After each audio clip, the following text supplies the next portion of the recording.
Welcome to another episode of Real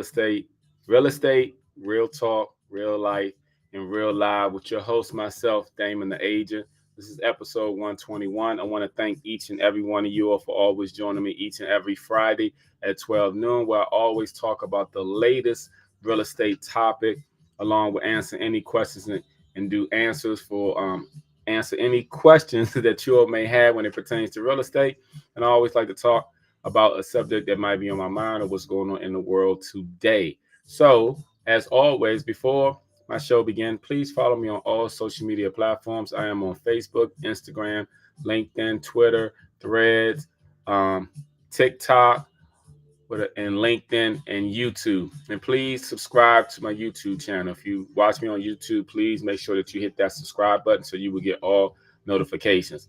Well, as always, I want to jump right into this real estate market of ours. Now, I just want you all to know right now that it is no longer a seller's market. You know, previously, let's say back in 2020, 2021, the market was hot. You put a house on the market, it will practically sell itself. But no more of those days. And when those days are gone, so are some of the ages. Because when the market gets hot, a lot of people get into real estate. But when the market slows down and it transfer over to a buyer's market, that's when agents' true skills are actually shown. Now, what is a buyer's market? A buyer's market is basically when there are more buyers than there are how I'm sorry, yeah, when there are more, I'm sorry, when there are more houses when they are buyers. Okay, that's when it's a buyer's market. When there are more houses than when there are buyers, that means the inventory has come even or more, just depending on what area you are specifically in. A buyer market is also when buyers try to ask for everything in the kitchen sink when they're basically negotiating. They would, try to reduce the price. They will ask for all this closing costs. They would do a home inspection and ask for the sellers to fix everything. And because it's their market, a lot of times they can have that type of leverage. Now, keep in mind, it's shifting over to a buyer's market, but it's not a buyer's market everywhere. So I want you all to always speak with a real estate professional to see what type of market is going on in your particular area. Because right now I'm in the DC, Maryland, and Virginia area, and certain parts of this area is still a seller's market. And certain parts it has transformed over into a buyer's market. So I say that to say that whenever you're negotiating, please don't assume that one shoe fits all, because it doesn't. Don't mean you can go into one particular area, make a lowball offer, and and a house just came on the market, and then also ask for all this ridiculous closing costs, because your offer is not going to be considered at all. There are certain formulas and strategies when it pertains to making offer, and the experienced agents know what that is about. Now, being as though that we are shifting into a buyer's market, I want people to take things into consideration. First of all, like I said, a buyer's market is basically when there are more houses than there are buyers. Second of all, buyers can really negotiate, but when you're doing your negotiation, please be reasonable in your price too, because just because it shifts over to a buyer's market, don't mean that you can actually get any and everything that you want.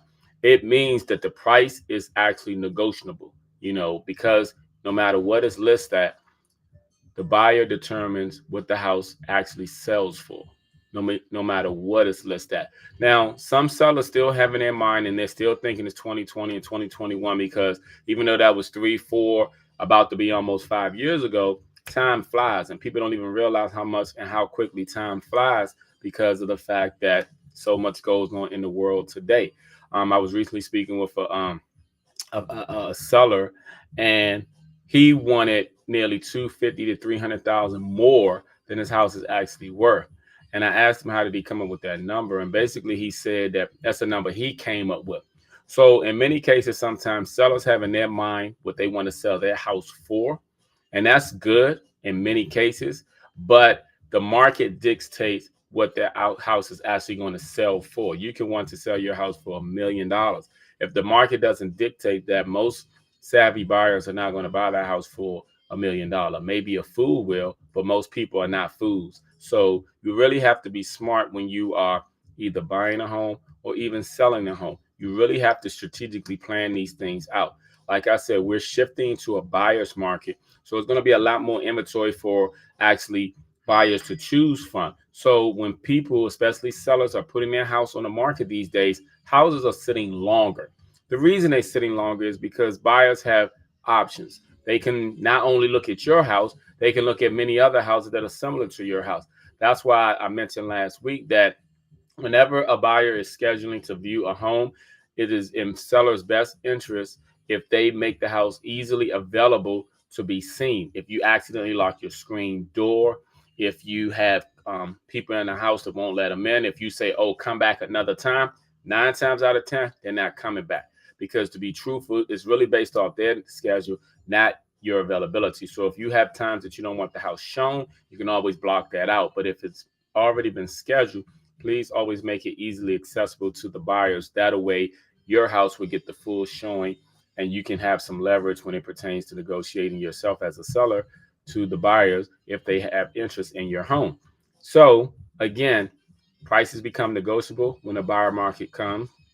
On top of that, there are more incentives. Not only do you have the programs for the buyers, but in some cases, and the key word is some, sellers are willing to give incentives such as a free home warranty and also help with your closing costs. People may say, oh, the home warranties are nothing, but the home warranties are crucial, you all. They're roughly anywhere from $500 plus per year, but they are the ones that are like the maintenance people for you, like people who are used to living in apartments. If your microwave went out, your stove went out, refrigerator went out, plumbing issues, you will call maintenance. If you're in an apartment, when you have a home warranty, you call the home warranty company, you pay the deductible, and they actually send out the people. They actually send out the people to come to your actually home and do all those things for you. The deductible that you pay on a home warranty is always like 100, maybe 200, if that amount. Don't quote me. So it always depends on the home warranty, but the home warranty save you thousands of dollars. A lot of times the home warranty companies will be the ones to replace your appliances and do things that most homeowners take out of pocket themselves to pay for, but the home warranty do that. But again, in many cases, when it shifts to a buyer's market, sellers are willing to give incentives, like I said, home warranty, help with some closing costs. Now, when I say help with some closing costs, doesn't necessarily mean they're going to pay all the closings, because I was recently speaking with an agent in my office. She put a house on the market. She got 3 offers relatively quick. And I asked her what made them choose the one that they chose. And then she went over the numbers. And then some people who are understanding it as a buyer's market was asking for, I want to say, an excessive amount of closing costs. And that's part of the reason why that offer did not get chosen. So be smart when you're making an offer. Don't just assume because it's a buyer's market that, oh, they ain't got no choices, because in some cases they do have choices. It's just houses are just not moving as quickly as they were, but they are still selling. If houses are in a good location, if houses are priced right, if houses show well, guess what? There are buyers out there similar to those of you who are shopping for homes that are also competing and looking and making negotiation. So please take this in consideration when you are buying a home. Again, price become negotiable. You have incentives, closing costs are available to you. And understand that the shifts in market don't last forever. Just like a couple of years ago, we was in a seller's market in 2020 and 2021. We're shifting to a buyer's market now. Understand this shift won't last forever. So with the interest rates recently coming down, with there being more inventory, which that means there's more for you to choose from, it is a great time for you to buy. If you decide to wait till interest rate comes down, by the time interest rate do come down, housing price is still going to go up and you're going to miss out. And you're also going to be paying more for a mortgage later than you would right now, because you're trying to wait. All I want to say is there's no time like the present, and don't put off tomorrow what you can do today. So with that being said, let me go into my next segment. I'll be right back. TikTok.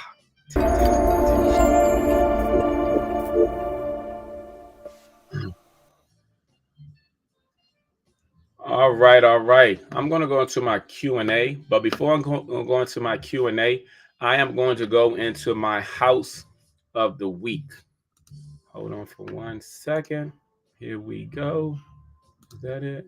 Is that it? Hold on. I have to find it, y'all. Okay, here we go, right here. All right, this is my house of the week. This property I just put on the market last week. It is in Washington, D.C., 1606 25th Street, Southeast. It is a 3-bedroom, 3.5 bath. This house is like a mini mansion. I'm going to show you all a quick video tour.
Hey, now on top of that, I'm going to show you the actual pictures of the home because of the fact that this home is massive, and that was just the main house. There is a back, an in-law suite in the back, along with an open court, an area where there used to be a pool, also a shop, and also a recreation room in the home.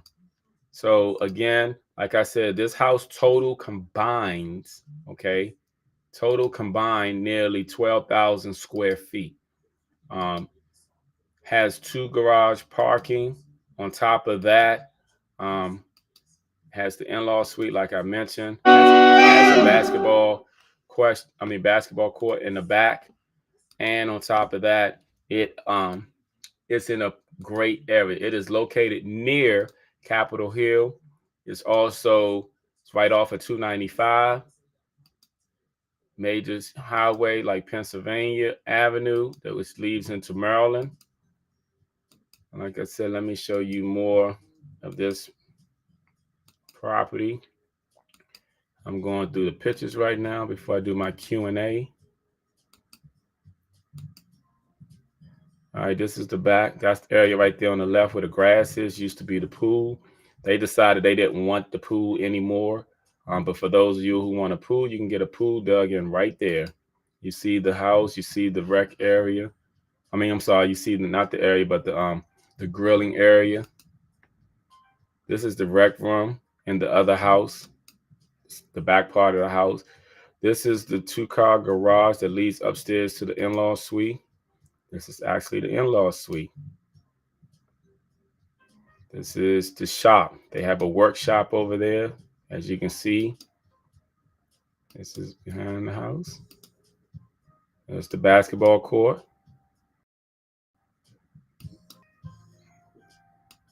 This is in this laundry.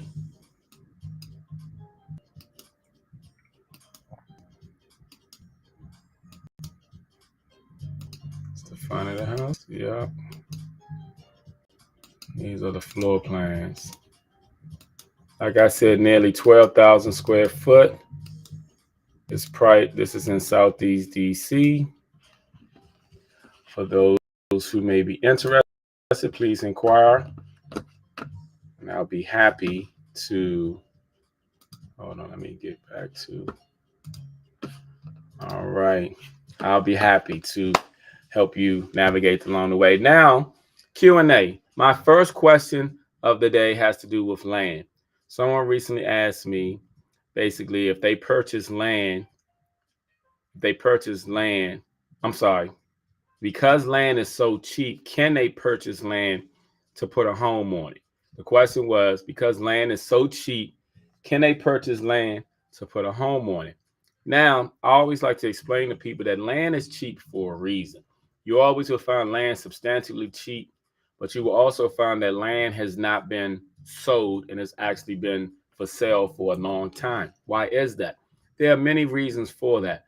The main reason is all land is not good land, and also it depends on what the land is actually zoned for. Land comes in various zoning. For example, there's residential, there's commercial, there's agriculture, there's farming. The reason why these lands have been zoned is for very good reason. Now, if you find an area that has a residential, that is very critical and very crucial. But at the same time, though, just because it's cheap doesn't necessarily mean that it's actually a good fit for a home. There are many tests that most people will actually need to take pertaining to that land to see if the house qualifies for a home to be on. Even though it may be residential, there's certain perk tests that you have to do to make sure that the soil is right, to make sure the underground has been converted to the point where the waste and the plumbing and everything will actually go. There's, of course, you got to have an architectural in place to do the blueprints, and then also you have to go through the county wherever you're at to get certain, you know, the bylaws as far as zoning restrictions and everything, what you can and cannot do as far as the size of what you're trying to put on the land. These things are very critical and they're very tedious as well. That's the reason why for many it's just easier to buy a home than them trying to get a land and build on top of it. Because once you're trying to build on top of it and you go through that process, you also have to have your construction company or contractors in place to actually build the home. So you have to have the funds to fund the contractors or the construction company, which costs revenue and capital and stuff. Now you can get a construction loan, and a lender, a reputable lender, can explain to you how construction loan go. But in many cases, some people think that they'll come out cheaper actually buying the land and building a home on it. But if you don't count the cost or know what you're doing, you won't come out cheaper. It really depends. So that's the same when it pertains to investing. A lot of people see all these investment and investing things, and you can become a millionaire doing being an investor doing this and everything. But if you don't calculate the cost, that investment is going to cost you money. You're not going to profit. You're going to actually lose. And it's because everything has a formula to it. And if you don't know the formula to these things when it pertains to investing, 9 times out of 10, you're going to end up, it's going to end up costing you money. So you really have to take that into consideration when you're looking at land or if you're looking at any type of investment. Okay. Let me see if I got another question before I go into my topic of today.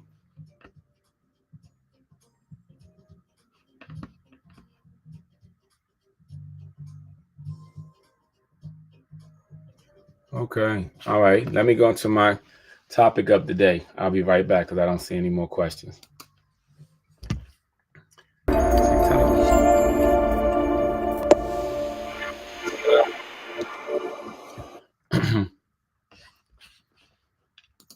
All right. My topic of the day is called sacrifices. Now, the reason why I want to talk about sacrifices is so much that goes on in this world and people don't get the acknowledgement for the things that go on. Um, First of all, we all know Jesus sacrificed his life for us, for those of you who believe in Jesus. Um, Outside of that, as parents, you sacrifice everything for your kids, all the good parents. Let me just say that. All the good parents sacrifice time, money, blood, sweat, tears, some cases, relationships, some cases, opportunities. And when you make sacrifices for people, the most hurtful thing is being unappreciated, you know, not being acknowledged. When people make sacrifices, they're not looking for the same thing in return. They're just looking to be acknowledged. And it is so hurtful when, um, as people let you down, you know.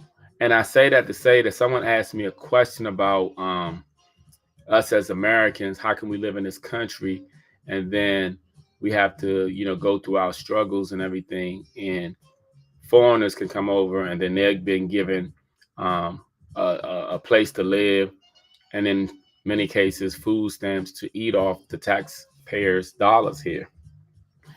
And my response was, in this country, we have a homeless problem where a lot of veterans have sacrificed their lives to fight for this country. But then when they come here, they're slapped in the face.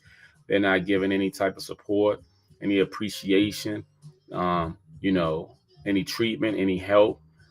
As parents, many, like I said, many parents sacrifice for their kids. Many kids grow up, don't acknowledge their parents, don't respect their parents, don't treat their parents right, expect that their parents still supposed to give them things.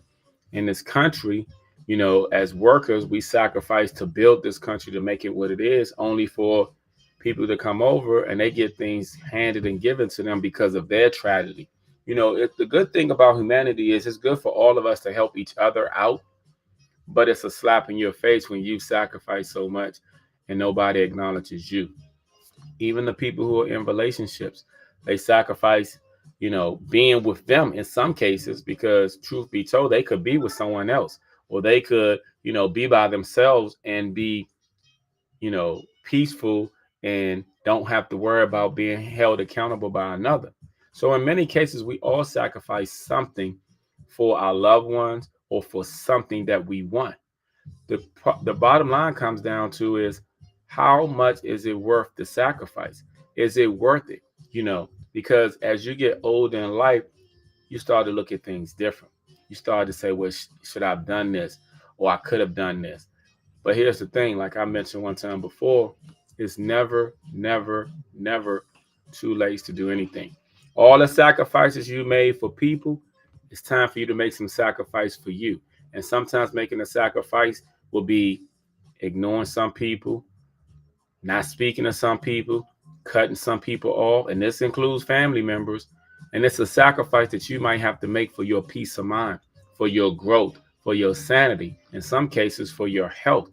Sometimes people stress you out and they don't understand you making a sacrifice dealing with them because they're a headache or a problem. Sometimes it's just too much to the point where you got to say, I need to sacrifice for myself. And I say that to say that in this life that we live, the thing I've realized also is when people pass away, people will remember them temporarily at that moment, but they don't remember forever. And in many cases, they don't even recall all that they've been done for and stuff. I saw when I was growing up many mothers and grandmothers who sacrificed so much for their kids, only their kids to stress them out and send them to an early grave. You have to get to a point sometimes in your life where you become selfish and you sacrifice for you, especially when you're not appreciated, valued, or loved on the level that you're supposed to, or you know that you deserve. Because here's the thing, if you don't teach others how to treat you, they'll never know how to treat you. So understand that sacrifices come in many forms and fashion, but the biggest sacrifice was when Jesus gave his life for us. And the second biggest sacrifice is when you prioritize you and make the sacrifices necessary for you to be and have in your life what you want to be. And that sacrifice might have to come at a cost. And again, it's your life. We all have one life to live. So understand that sacrifices come in many forms, fashion, and ways. But what is going to be the biggest sacrifice that you give, and what is going to be the outcome? Is it rewarding? Because sometimes the risk is not worth the reward. And sometimes the reward is worth the risk, because every mother who's given birth to a child sacrificed their life for their children, which is a great reward. But it's a slap in the mother's face when the children don't appreciate or value their mother who gave up almost their life for them. So as you get older, as you get wiser, as you get smarter, please understand that the biggest sacrifice going forward is going to be you prioritizing you, because it's going to hurt some people to neglect some people, like I said, including family, friends. But sometimes it comes at a cost. Are you willing to sacrifice your health to be stressed out by these same people? Or would you rather sacrifice them so that you live a peaceful life and enjoy life on your terms? Think about it. And that's what I want to say about sacrifices. I'll be right back with my recap.